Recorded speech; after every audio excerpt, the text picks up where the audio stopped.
Hello everyone. Now it's a turn of Coulomb's law.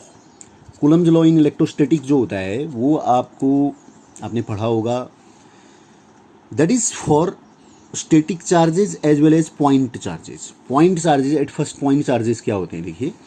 Point charges ये नहीं है कि एक बिंदु नुमा होना चाहिए, बिल्कुल पॉइंट के बराबर होना चाहिए, ये इसका मतलब नहीं है.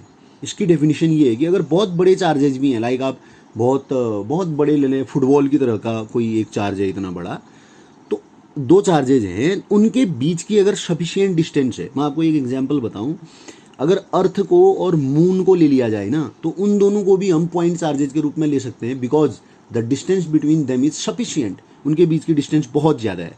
अब समझ में आ रहा होगा. अगर बड़े चार्ज भी हैं और वो बहुत दूर रखे गए हैं तो वो पॉइंट चार्जेज की तरह काम करेंगे. अगर वो नज़दीक में है बहुत ज़्यादा तो फिर पॉइंट चार्जेज नहीं ले जाएंगे. तो ये पॉइंट चार्ज की डेफिनेशन होती है. और ये जो कूलम्ब्स लॉ होता है ये स्टैटिक चार्ज के लिए होल्ड करता है, माने कि जब स्टेशनरी नॉट मूविंग, मूव करने वाले चार्ज नहीं होने चाहिए. अगर मूव करने वाले होंगे तो फिर काम नहीं करेगा.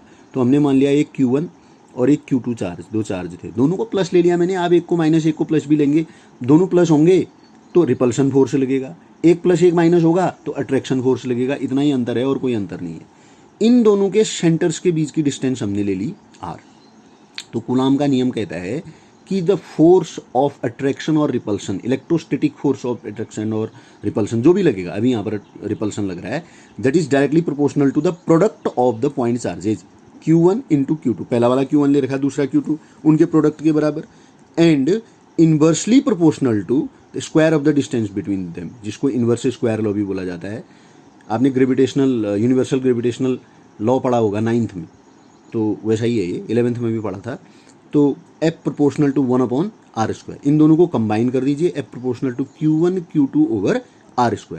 प्रोपोर्शनल को हटाइए, इक्वल टू आएगा, प्रोपोर्शनैलिटी कांस्टेंट आ जाएगा K. जैसे मैंने इसमें लिख भी रखा है, it holds for the point charges only and it is valid only for static charges जो रुके हुए हों. फॉर फ्री स्पेस और एयर K की जो वैल्यू होती है दैट इज कितनी होती है, 9 × 10⁹ न्यूटन मीटर स्क्वायर पर कूलॉम स्क्वायर. और K को वैसे 1/4πε0 भी कहा जाता है. ये एप्सिलॉन जो है ई नहीं है, एप्सिलॉन को परमिटिविटी ऑफ फ्री स्पेस भी बोला जाता है. तो ये कूलॉम का नियम है सिंपल फॉर्म में. अब इसका आता है एक वेक्टर फॉर्म. कूलॉम के नियम का वेक्टर फॉर्म आएगा, और उससे पहले ये परमिटिविटी को भी डिस्कस करेंगे, परमिटिविटी किसे कहते हैं करके.